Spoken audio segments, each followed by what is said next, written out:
Episode 41. Yeah, here we are. Yes. So we've got a few things on today's episode. I've got a few on my list. Do you want me to go first or? Let's go first. I mean, my stuff's on your list anyways. Yeah, right, exactly. So, okay. The first one is IndiGo Airline. So IndiGo Airline is an Indian airline and it's made the news recently because it's basically introduced this new system which allows for gender segregation, where in favor of women, where women can elect to not sit next to men. So I think when they're booking their tickets or booking their seats or whatever, they've got the option. If it identifies the person as a woman in the system, they have this option to elect not to sit next to men. From a scheduling or allocation point of view, it's kind of interesting to see how they would do that, especially if a lot of women decided to do that. I can think of situations where it would be actually impossible for them to allocate that. If there was a lot of men on the flight, only a few women, and they all wanted to sit next to only women, I suppose some of them could all go together. But unless the numbers worked out, I could imagine there'd be situations where this just wouldn't work out.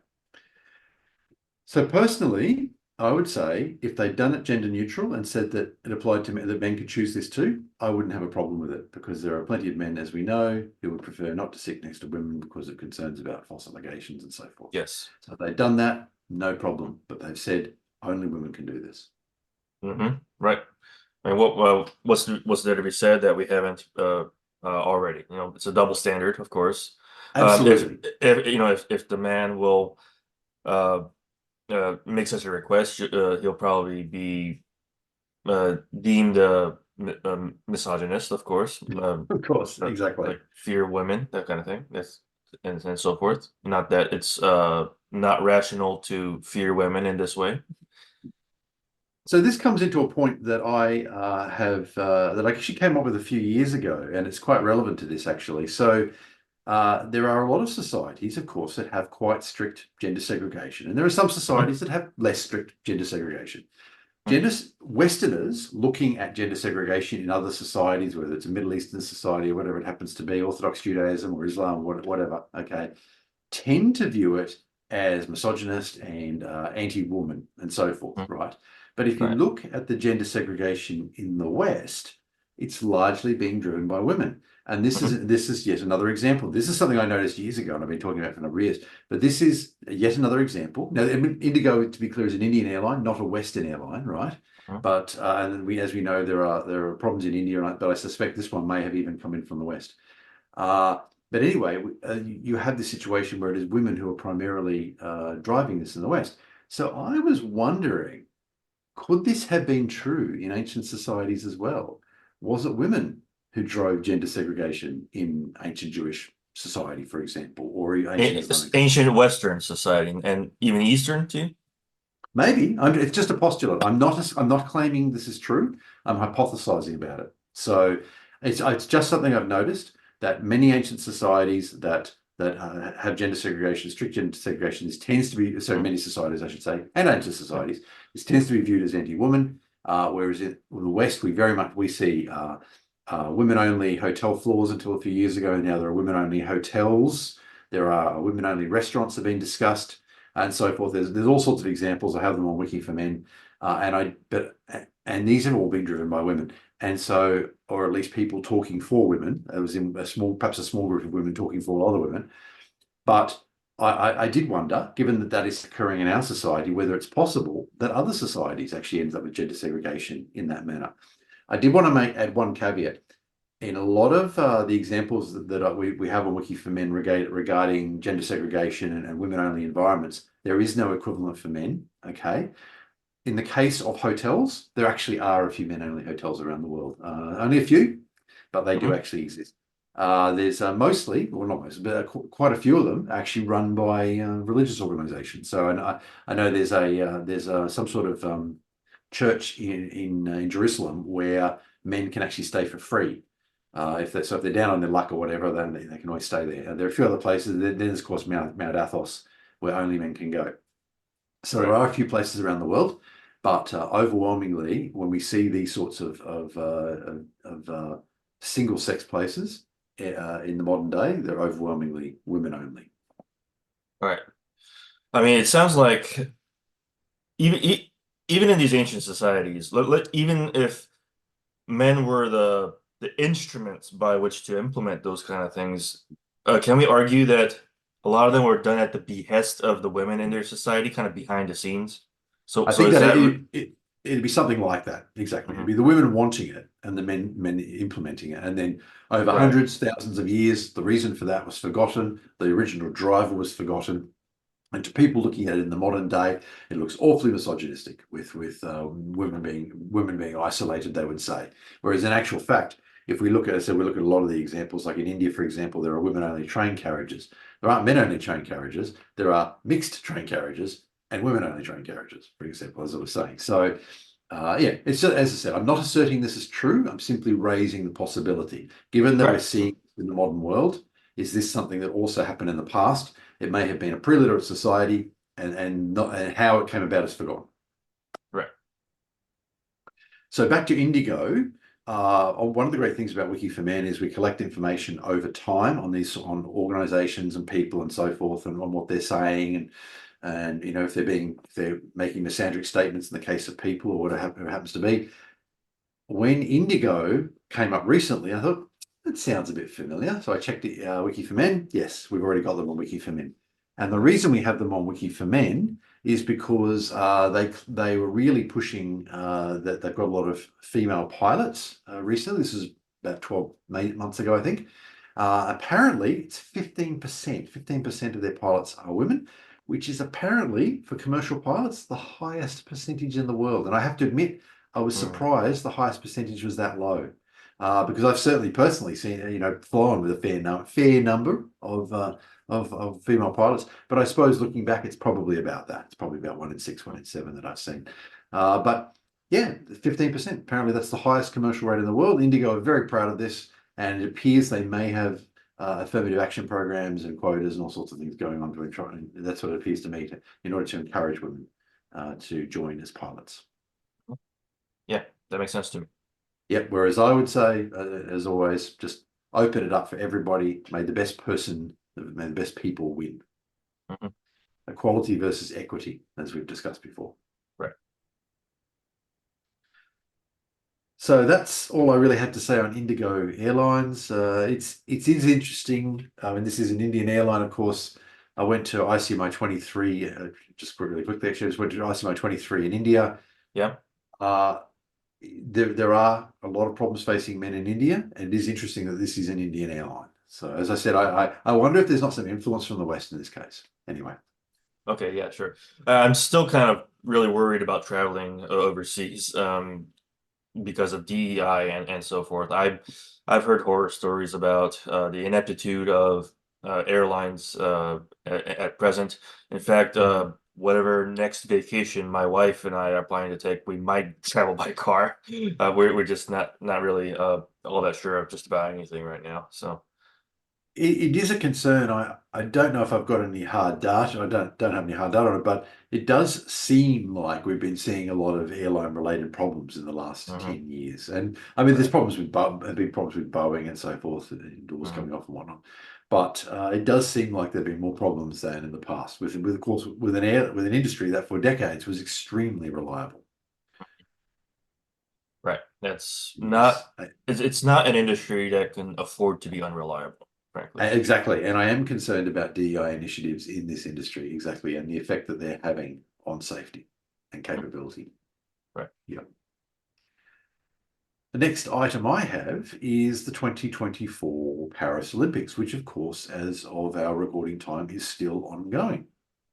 Yes. So there have been a few problems there. Do you want me to go? Are you happy for me to go ahead? I know there's one particular Yes. item you're very interested in. I've got that last on the list. So Got it. Yes. first one I've got. Yep. So before I go into these items, I just want to mention the Seine River. So I've been to Paris just for a few Mhm. days, and I really loved seeing the sights and so forth. And I must admit, I didn't realize how dirty the Seine River is. Apparently, they had people swimming in it, but apparently they cleaned it. Actually, had machinery in there cleaning it up. I don't know quite how you do that, but they cleaned it up and reduced the bacterium levels to the point where it was relatively safe for the swimmers to go in, which gives you an indication of how dirty the Seine River must be Mm. during most of the time. So anyway, really, I was quite surprised about that. But First item is the opening ceremony. So there was I guess a series of presentations and so forth. One was said to have mimicked the Last Supper. So Vernon, have you had an opportunity to have a look at that item? I think I know exactly what you're talking about. Yeah. Yeah. So I mean, I've looked at it, and I think it was mocking the Last Supper. Now, I'm myself not religious, but I dislike the idea of people mocking religion in that sense. Unless it's okay to, if you want to criticize religion, by all means, go ahead and do so. But I feel like the way that woke mocks it is really Well, just about well, is yeah. just being dismissive. Yeah. Well, I get it. I mean, they're doing it in a complete how do you put it? It's there's no propriety to it, I suppose. Yeah, yeah. I think we're talking along similar lines. Exactly. It's not that they're pointing to particular aspects of religion and saying, this is a problem, which is fine. If you want to do that, absolutely, I fully support that. It seems like it's more just mocking it for the sake of mocking religion. But one particular point I want to make about that is, in this case, they've mocked Christianity. Now, they talked a little bit about in their what I would call their sorry not sorry apology, well, their non-apology. They talked a little bit and mentioned that Christianity is part of French heritage and so forth. I think they were Mhm. using that to explain it away. But 10% of France's population are Muslim. So Islam is also part of French Yeah. culture. And I didn't see anybody mocking Islam in there. And I dare say that they probably would be quite reluctant to do so, Yeah. making Christianity something of a soft target, I think. Yeah, absolutely. I mean, I would even dispute that Muslim is real. I mean, unless I'm vastly wrong here, but that the fact that Islam is 10% of their culture, I think it's a non-French culture. 10%, So, sorry, yeah, 10% of the population. Yeah. So the 10% of French citizens living in mhm. in metropolitan France. Yeah. Oh, okay. So they're actual citizens, not any kind of refugee kind of sort of thing, or No, no. So with okay. So I'm wrong. France, Okay. Okay. right. Yeah. So France actually has an interesting history as a slight divergence here. So whereas in the English speaking world, the British would tend to set up colonies and fairly quickly make a lot of those, particularly the ones where most of the people are of British descent, they would make those colonies self-governing. Now, I actually argue that this occurred primarily as a result of the American Revolution because they basically lost their most prosperous colony and they decided to make any future colonies essentially self-governing as soon as they could, in the hopes that they wouldn't, because obviously no taxation without representation was a big part of the complaints the Americans had. Anyway, so the British tended to do that, tend to spin off their colonies and make them self-governing. It's all part of a happy empire, that sort of was the idea. So the French went a different direction, and they actually kept a lot of these areas inside the French state, and that's still true. Martinique, an island in the Caribbean, is still part of the French state. If you go there, you get a French visa. If the people there are French citizens, and they vote for and send politicians to Paris to sit in the parliament there. So they're wholly part of the French state. And this was true for Algeria as well for several decades. So Algeria was fully part of the French state, and the people who lived there were French citizens, albeit there were some limitations, I think, on not necessarily movement, but maybe on voting rights. But anyway, many people from Algeria, as a result of this, did move to what's called metropolitan France, which is the part of France in Europe. Mhm. And as a result of that, yeah, so as a result of that, France has a large minority of people who are from Algeria. And I remember I watched a documentary a few years ago where they went around and they asked a lot of these people what their nationality was, and they actually said Algerian.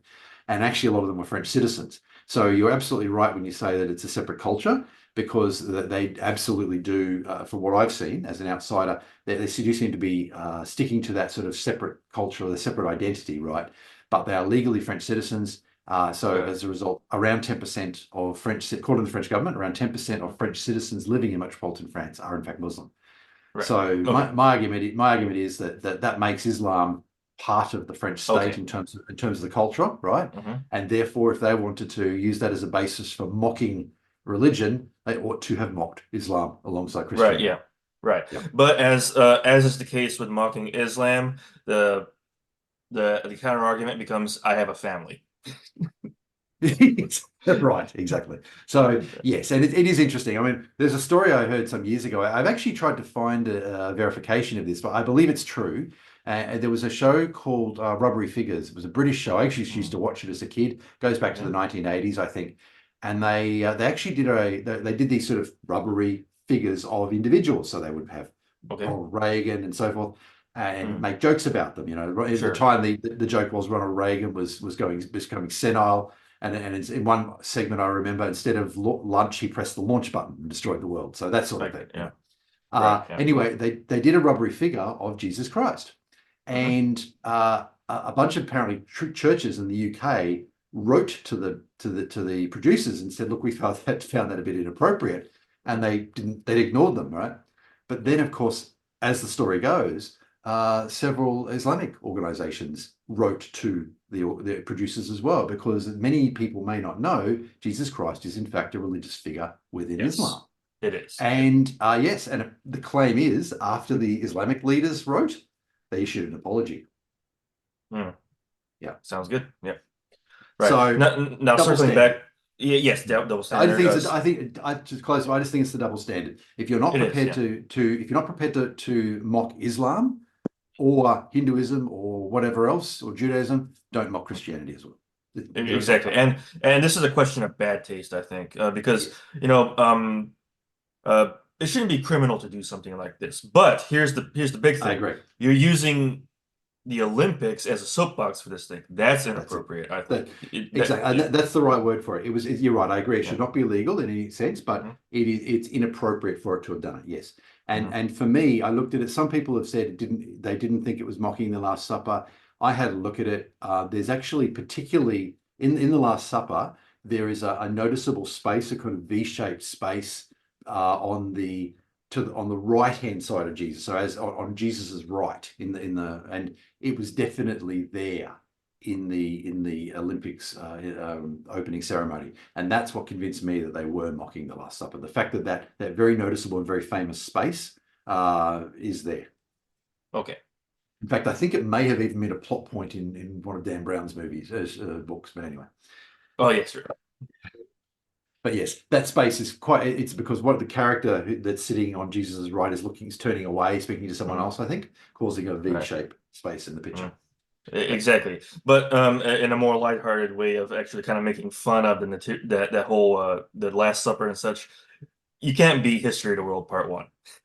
The scene I with agree. yeah, Absolutely, I agree. Yes, that's right. right, Yes, yeah, that was that just done to perfection. Like that was beautiful. even non-Christians like myself can still enjoy that. Yep. Just when Mel Brooks tells Judas to try to mold wine is just hysterical to me. In fact, yeah, I love that movie. I haven't seen it in a few years, and I think I'll actually Mhm. go watch it again. Actually, it's one of Yeah. I love Mel Brooks, and Hmm. yeah, it's a fabulous movie. Yes, exactly. Yeah. Right. He's a genius. Hmm. So, Yeah. all right. So that's the And the other part. It's not the same scene, but Moses drops 15 commandments, I and like. yeah, Yeah, absolutely. For those who don't know, yes, in the story, Moses goes up and he gets 15 commandments and drops five of them and shatters it, yeah, and it goes down the mountain with 10. Right. I yeah. like to think that explains what's wrong with the world, actually. Well, that was yeah. All right. So okay. He comes down. If only we got those last five commandments, everything would be fine. Mhm. Yeah. Right. So anyway, so yes, that's the opening ceremony. The next one I've got is air conditioning. This one really surprised me, actually. I can't believe I Okay. don't know if you've been keeping up with the Olympics. They Oh, yeah, decided yeah. Go ahead. Good.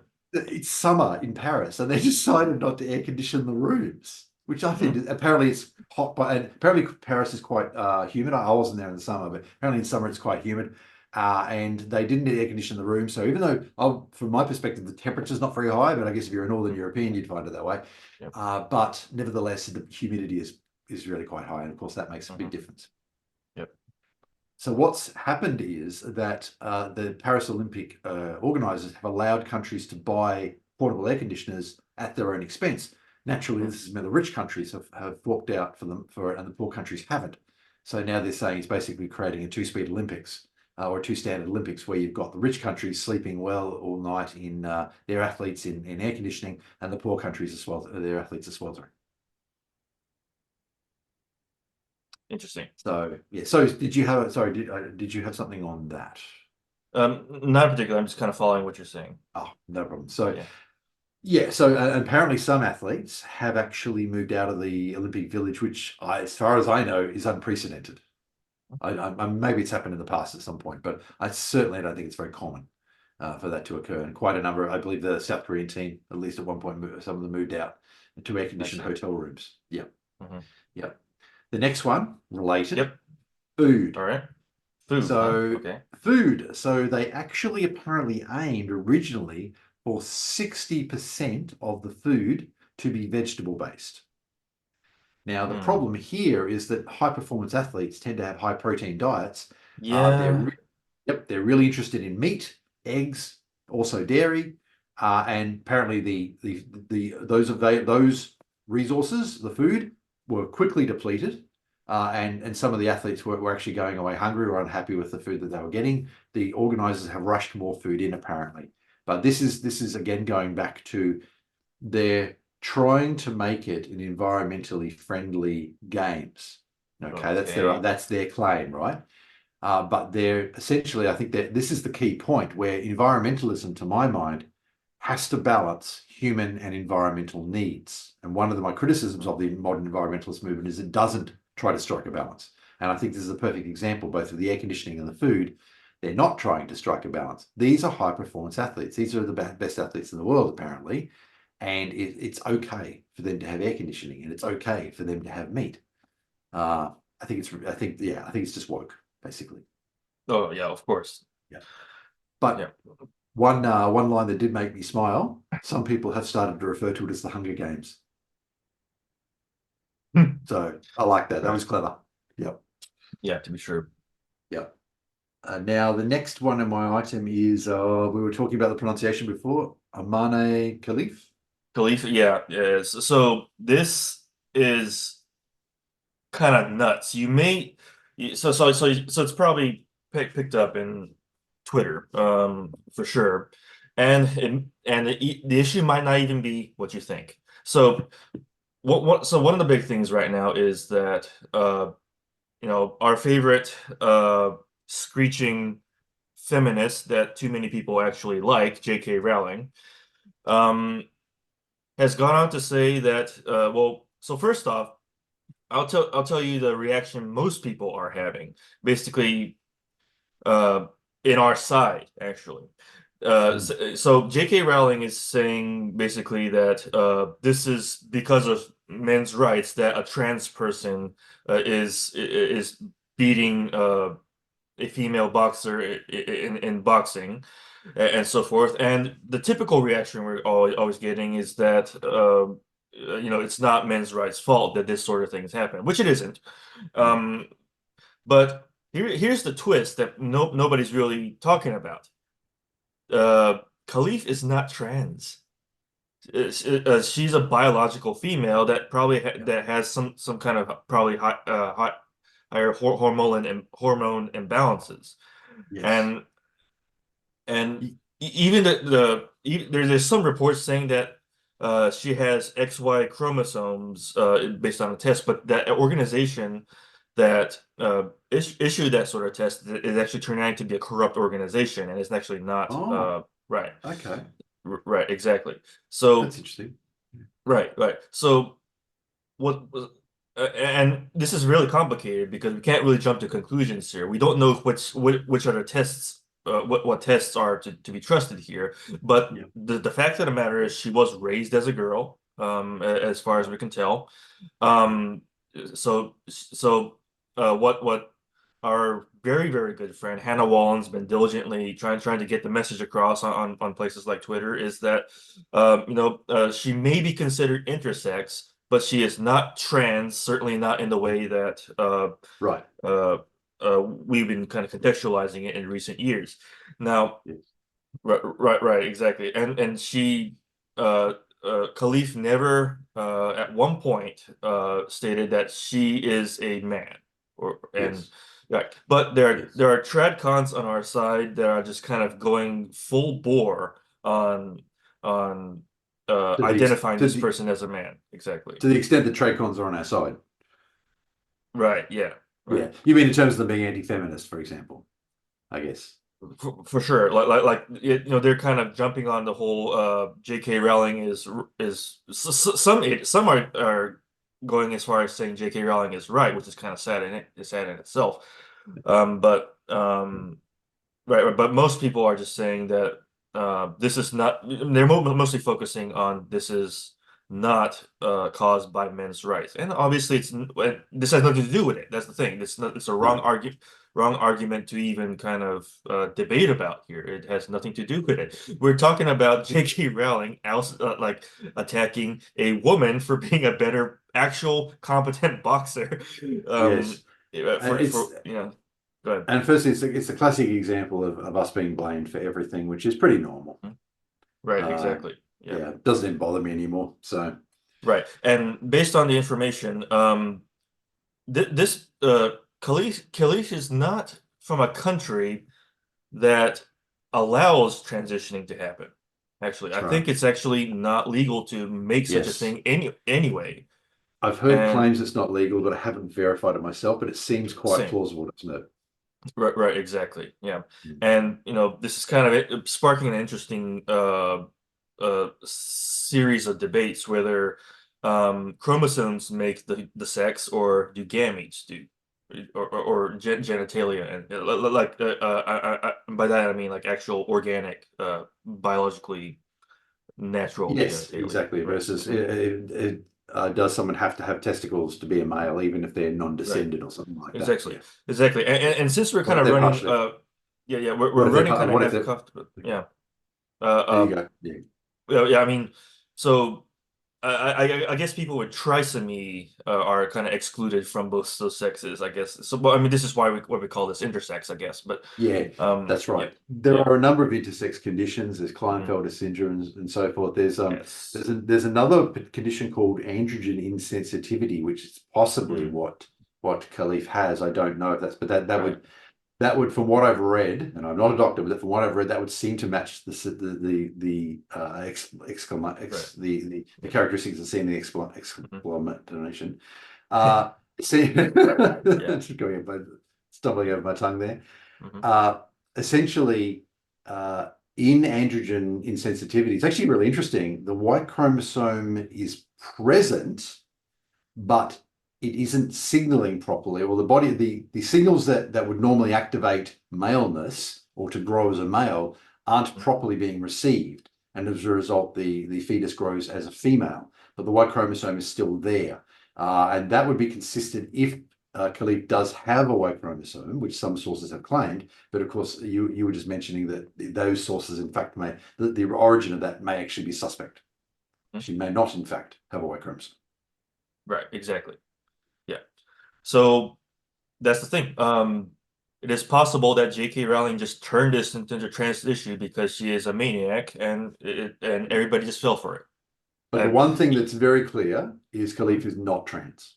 right, exactly. Yeah, that's Right, right. right, Even right. if, and as you say, Yes, Khalif may be intersex or may not.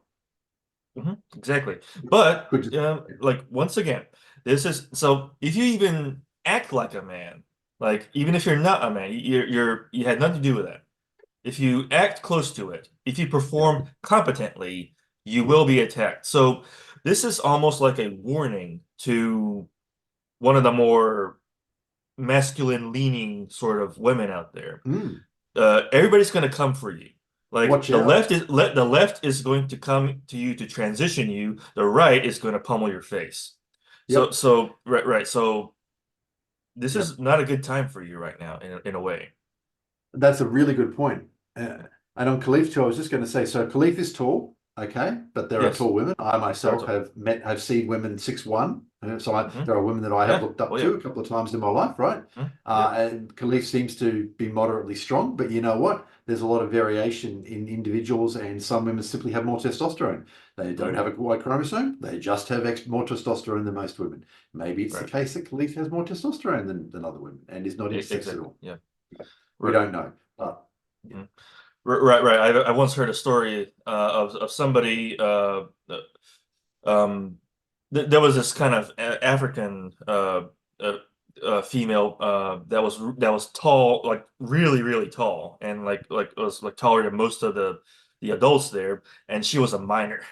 So I think it was in some like she was visiting in some office or something like that. I don't know. It was like a work story, but I've heard situations in which that she was not even an adult and was much taller than most adults in the room. And So that's actually a good point too, that some ethnicities are actually simply taller than mhm, other ethnicities. And then of right. course, there's a high, about from what I've read, about 90% of genetic diversity in human species is in Africa. And there are some groups in Africa that are very tall. Hmm. Yeah, Yeah. there are some that So are as you short. say, Yes. and some that are very short. Yeah, Exactly. yeah. That's right. So yeah, there are all sorts of reasons why a person may be tall, all sorts of reasons why a person Mhm. Right. may be strong, and Hmm. they may be Right. completely female. Hmm. Yeah, but it seems to me like these turf types kind of freaking out about maleness, not even males, just maleness in these kind of situations. I think they want to turn women's sports into just playing patty cake, basically. Like you know, if somebody loses horribly, then we must listen to her tears. We must take heed. Must get on our well, the man has to have to get on their horses and do something about this. So I watched the no, it's a very good point. It goes back to your earlier point, actually. I watched the actual boxing match. I Hmm. don't tend to watch the Olympics because aside from everything else we said about the Olympics, my view is the Olympics is really quite corrupt and the Olympic committees had Of problems course. and national Olympic committees. So I tend not to watch the Olympics, but I watched this boxing match. I mean, it was only 47 seconds long, so it didn't take long. And I wanted to see it for myself. And I have to say, the hit didn't look that hard to me. It really didn't. So I don't know if No, you've actually looked at it. no, And I just read what people wrote. That's all. the Italian boxer, it's available on YouTube. The Italian boxer, Hmm. probably lots of other places. The Italian boxer actually called, apparently they can call timeouts. I didn't realize this. Maybe they had a limit on Hmm. the number or something like that. Right. The Italian boxer actually called a timeout at about 40 seconds, okay, Hmm. and stood there for a second talking to her coach and then went back into the ring and then, of course, fought for 7 more seconds. The infamous punch happened. She called another timeout, went back to the coach, and then the Hmm. coach did this, done, and we're out, right? And that was when Hmm. it was official. Right. Some people have actually suggested, now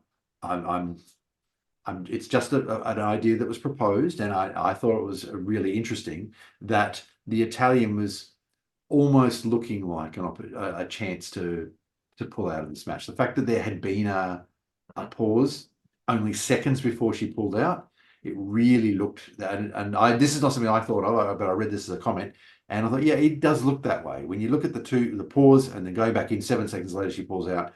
It really looked like she was kind of looking for an opportunity to get out of that. So I don't know. Hmm. I'm just offering an opinion there. Yeah, that sounds Uh, about right. yeah, so maybe she was intimidated by Khalif, or maybe she thought Khalif was a man. I don't know, but it did seem that yeah Yeah, that well, I don't. manipulative. It's to my knowledge, she's not the one who complained about anything about her being a man or otherwise. I think I Okay, didn't. Yeah, yeah. I think that right, was something that other people, JK, started fair mad enough, about. Yep. fair Hmm. enough. Yep, Yep. yeah, So JK is double wrong this time. She's not wrong about one thing like she usually is. She's multiple wrong. yes, and of course she's blamed men's rights again. So Right. we always get the blame for everything. I'll just say that it's feminism that argued that gender is a social construct for 50 Hmm. years, right? And Right. if gender is a Exactly. social construct, then you can simply choose to change your gender. And this was no problem until suddenly women's spaces came under attack, and then suddenly it was a huge problem. Hmm. I've long believed I've studied feminism well for decades, okay, because I've had an interest in it, but I've been very active in the last 11 or so years, right? Hmm. Right. And I increasingly am of the belief that feminist leaders and the movement as a whole tends to be very short-sighted. It doesn't seem to be very good at long-term planning, and it seems to be quite good at achieving own goals. So I think this is a good example of that, where they have pushed a particular narrative for several decades. It's now backfired, which was actually reasonably predictable, and lots of people actually did predict it.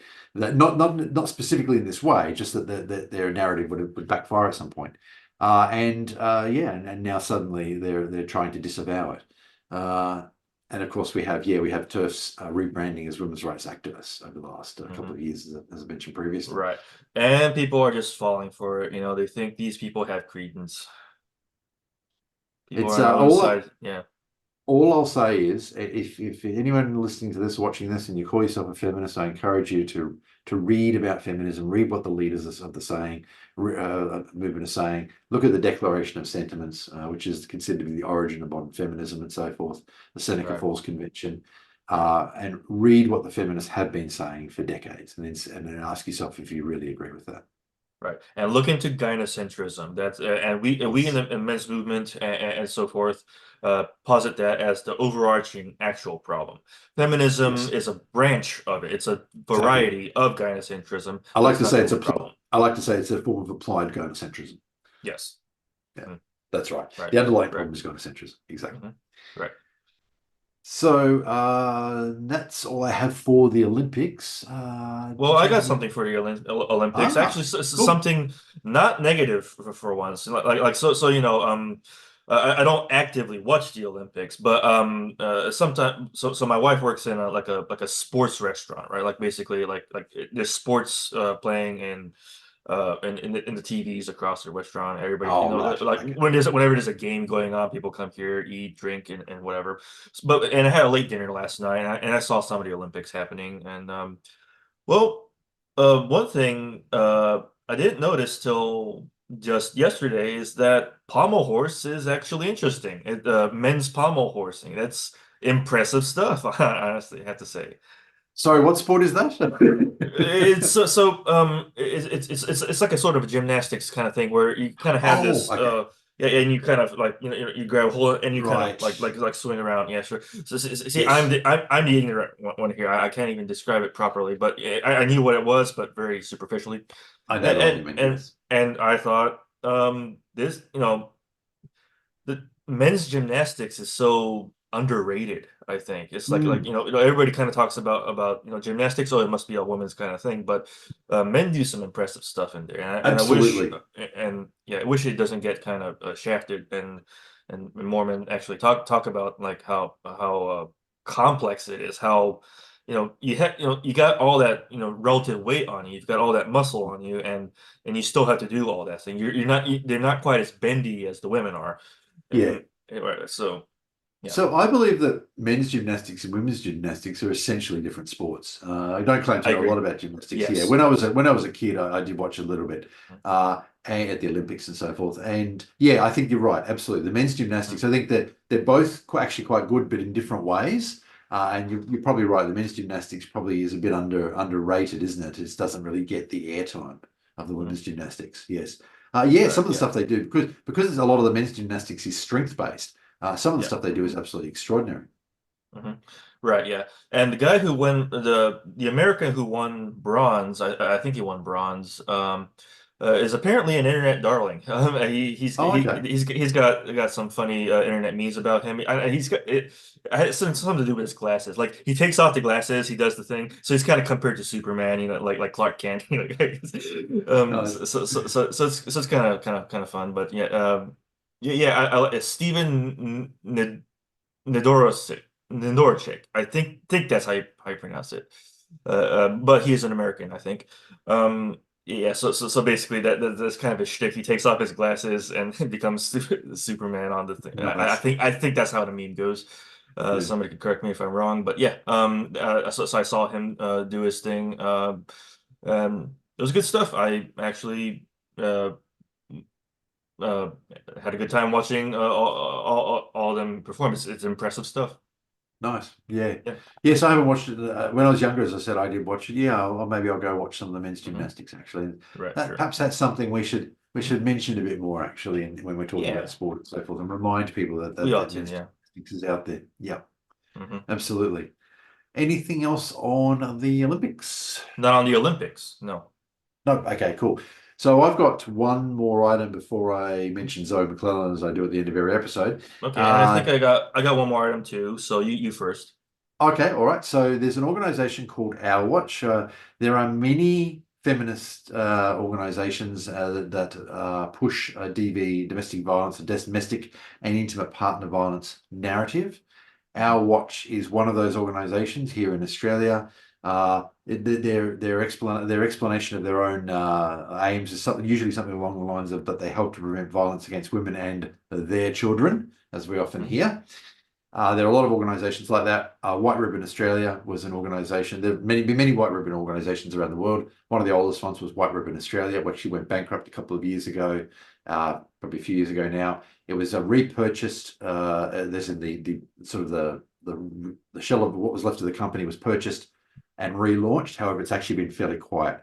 But that one actually went, as I said, it went bankrupt, and that's partly because it got a lot of criticism from people who would ordinarily be its normal supporters. They essentially argued that White Ribbon Australia wasn't actually doing anything to help even female victims of intimate partner violence, something that we had been pointing out for many years. A Voice for Men had actually done an expose on White Ribbon Australia's funding about 10 years ago. So this is something that A Voice for Men had been pointing out for a long time. Anyway, they eventually went bankrupt. But more recently, there's another organisation that's been there, that's been going along for quite a while now, called Our Watch. Our Watch was founded in 2013. It does receive donations, but it receives quite a bit of government funding, and I think it may be in the millions of Australian dollars it actually receives as government funding. Anyway, an Australian criminologist, Michael Salter, has been quite critical of Our Watch publicly recently, and this has made the media here because it's quite big news. Now, Michael Salter could not be described as a friend of men's rights. Bettina described him as a feminist. I don't know. I personally, I don't call someone a feminist unless I've heard them refer to themselves that way at least once. I don't know if he ever has referred to Mhm. himself that way, Yeah, yeah. but I have a point to that after you're done. So right. But in any case, I have seen some of the stuff that he's put out, and he would not. Let's just say he would not necessarily agree with us on the nature of domestic violence and intimate partner violence and so forth.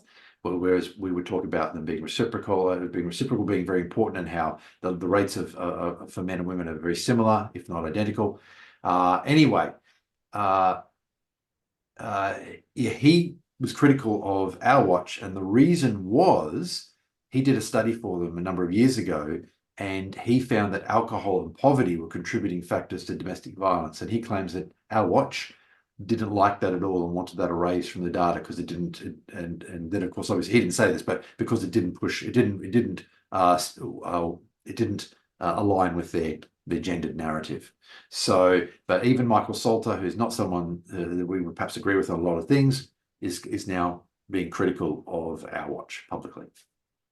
gotcha. Right. So you had a point on that. More specifically on the idea of calling somebody feminist, if they haven't said so themselves, basically. I mean, I notice a lot of some of us do this, basically saying, well, this seems like a really feminist way to do things, or when they're kind of picking apart somebody. I think gynocentrism is probably the better thing to kind of make a descriptor of, because I don't Yes. know, because we haven't gone that bad. We haven't had proud, outspoken gynocentrist TMs just yet. But this is us making the calls on this thing. But Yep. feminism is too specific. It's basically Yes. um That's a good point. because right, and there are some colleagues of ours that kind of kind of go this direction, and basically saying that this is like maybe when they're criticizing a conservative or something for being gynocentric, they actually say, well, they're actually practicing a form of feminism. It's too Yeah. broad. Yes. You know, As we said right. before, So feminism is a form of gynocentrism, not the other way right, around. and So that's it's very right. specific. Yeah, A trade con might be gynocentric, but they're probably not actually a feminist. probably not. Right. Yeah. That's right. They mesh well Uh, together, but They do so a lot at times. right. There's to give another example, there's a well-known Australian researcher by the name of Michael Flood, and Oh yeah. yeah, a lot of people call him a feminist. I actually have never, and I've never seen him refer to himself as a feminist. I Mm, believe he has referred to himself as a feminist ally, and so I will refer to him as a feminist ally. Unless I hear him call yeah. himself a feminist, I won't call him a Mm. feminist. Or I'll call him a sucker for feminism. Suckers for feminism. Yeah, that's nice. So, yeah, and to be very clear, there's very little that Mike Flood says that I agree with, but I do want to make that clear that I am very strict on that point. Got it. Interesting. Yeah. Did you have another one to mention? Okay, something a little off kilter. All right, so this concerns the world of music. So this is more like music news, actually. If anybody in listening to us actually listens for this, I know you guys talk about I know we talk about men's issues and problems in politics and so forth. And we rarely get to talk about just things happening. You know, sometimes I talk about magic or whatever, but let's talk about music a bit. So, I don't know if anyone listens to Opeth, but they just teased a new song, either yesterday or the day before. And so Opeth are a progressive metal band that kind of got their start becoming like the premier fusion of very obscure progressive rock stylings and death metal, basically. And after a short while, they kind of started doing albums with no death metal elements whatsoever. It's kind of their own take on the progressive rock for like four or so albums and such. But you know, so like their album Heritage was the last album they did back in 2011 that had death metal elements in it, the death growls and such. But they teased a new song, or I heard it yesterday, and they're back to doing the death metal style, and everybody is just Okay. like, you know, they're absolutely going nuts, cheering. Opeth are back, that's so forth. Like everybody's kind of celebrating. It's not that the last four albums were not popular, but I think they really missed the death metal element. I can really tell. So. So the new album is going to be called The Last Will and Testament. Pretty mysterious track listing here. The first seven songs are titled sections 1 through 7, like the section symbol, like in like Oh, contract. It's okay. very, That's yeah, interesting. sure, right, Do the yeah, sure. songs link to one another in some way? Well, it's a Have concept they? album as they usually do. Okay. So So let's maybe they see. do. The Yeah. concept of the album, as stated in like the article that spoiled this, The Last Will and Testament is a concept album set in the post-World War One era, unfolding the story of a wealthy conservative patriarch whose last will and testament reveals shocking family secrets. So they do like very mysterious stories, that kind of stuff. Okay. It's kind of like Yep. yeah, and patriarch, not in any political sense. This is what you know, patriarch head of household, that That's right. The which thing in the original meaning context. of patriarch. Exactly. Exactly, yeah, sure. The narrative weaves through the patriarch's confessions, the reactions of his twin children, and the mysterious presence of a polio-ridden girl who the family have taken care of. The album begins with the reading of the father's will in his mansion. Among those in attendance is a young girl who, despite being an orphan and polio-ridden, has been raised by the family. Her presence at the will reading raises suspicions and questions among the twins. So we still don't know what the whole story is, but Yeah, it's it. interesting. And Mhm. that's for the album they've got that story. So this what the music will expand on those themes. It will, yeah. So Opeth does albums like this all the time. They do like whole Okay. stories, like it's typical for them, Really? right? That's pretty cool. Yeah. It's just that, and I did listen to the radio edit of section one yesterday, and it was pretty impressive. I'm actually pretty excited about it. Yeah. Right, but so yeah, it's really the return of their classic style is what I think Okay. everybody is just like fists in the air. They just happy to bits about it. Um, yeah, and one interesting thing is that this is the first album after drummer Martin Axelrod departed. Now, the reason he left is interesting, is because due to a conflict of interest, I think this has to do with touring. He decided against taking the COVID vaccine. Okay. Right. So he probably felt it was best to leave due to conflict of interest. Maybe, so it could be that, you know, That would have yeah, restricted his ability to travel too. yeah, exactly. So, Yeah. frankly, more power to him. I'm Yeah. sorry he had to leave a little bit because he's been with the Yeah. band for a while. I like him quite a lot, but Yeah. you know, I don't think anyone should be shamed for this kind of No. situation. And I'm Europe, it just sucks. You know, it's just like I'm very much in the I'm very much in the personal choice camp. It's exactly personal each choice. individual has to make that decision for Right. themselves. Yep. Exactly. So, I'm just I don't I haven't followed this space. This is why he left back in 2021. I haven't followed this band since their last album release, which I like their non-death metal era, but that was probably their least. Incauda Venenum is like the least impressive album. I think I haven't really listened to it much at all, honestly. Yep. But this album I Okay. like how mysterious it is. I like how it feels like we're back into the dark storytelling that Opeth is Uh, familiar with, I and love that yeah. storytelling idea. I haven't come across Mhm. that before. Yeah. Oh, it's rampant in not just this band, but in the genre. Like Okay. it's typical. It's typical Okay. that an album be a whole story Right. in my musical sphere of things. So I don't know Yeah. if anybody Nice. listens to Opeth, but if if you do, this should be good news. Nice. We briefly touched there on the concept of patriarchy. Of course, the patriarchy mentioned. Now, the original meaning of patriarchy was, in fact, a society where fathers lead the family. And that's, of course, the definition that anthropologists would have been using up until recently. But unfortunately, woke has got into anthropology. And so now the old traditional definition is now being mixed up with the new definition of a society in which men systematically oppress women. So, unfortunately, but yes, that uses the original. That, of course, is a reference to the original definition, which is perfectly legitimate. Indeed, using the original definition, ancient Roman society was indeed a patriarchy because each family was led by the father. But that in no way implies that it was a patriarchy in the woke meaning, for example.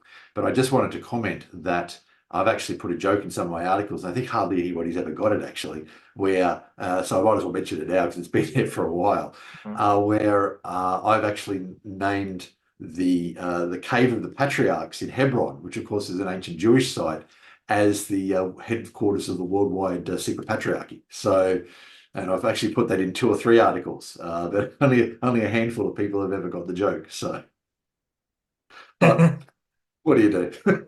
Yeah. Or maybe it just wasn't funny. I don't know. Maybe that's it. But I like the idea. I like the idea of the secret of the secret, evil patriarchy meeting under the code of the patriarchs Mhm. in Hebron. So, all right. So that's all I have except for Zoe. Any other areas we want to go through? No, I don't think so. I'm just glad we had one of our more productive episodes today. So Yeah, no, and with the Olympics on, I mean, what yeah. a rich source of topics, right? Anyway, the Olympics isn't over yet, so who Hmm. knows? Maybe we'll be talking about it next time. So I've Oh got yeah, Zoe. maybe. Yeah, exactly. So Zoe McClellan. Mhm. As of August 2024, a warrant is outstanding for the arrest of Zoe McClellan in relation to charges of kidnapping, child stealing, and Mhm. child custody deprivation. McClellan was reportedly residing in an apartment in River Ridge, Louisiana in April 2021 and may still be residing in the area. McClellan grew up in the area of Port Orchard, Washington, and may have returned to the area. Some sources believe that McClellan has left the United States and is residing in Canada or Costa Rica. Prior to disappearing, McClellan was known to use the alias Sarah Chandler. Anyone with any relevant information should contact the Los Angeles County District Attorney's Office. And here we are, August 2024, and she's still out there somewhere. I believe she'll turn up eventually. I hope, or it gets talked about when Sooner, she does. yeah, and soon, well, Yeah. yes, I mean, it'll be hard for them to contain her Mhm. at that point. Mhm. Sooner rather than later, her son Sebastian, who hasn't been seen by his father for many years, is I think about 13 now. Don't quote me on that. I'd have to check Mhm. his age, but Sebastian, I think would have to be somewhere around there, I think. So, uh, yeah, it's an awful situation. It really is, and it's just extraordinary that she has remained. Given that she's been seen by millions, it is absolutely extraordinary that she's remained undetected for as long as she has. Yep, absolutely. Yeah. She says she needs to go to court. If she's got a case to make, she can make it in court. But this Yes. disappearing with the child, not okay. She's got to, yep. So, Right. all right. Thank you very much. I think we'll Yeah, finish up, I thanks. guess. And great. See you in Sounds two good. weeks. Yep, two Yeah. weeks. See ya. Bye.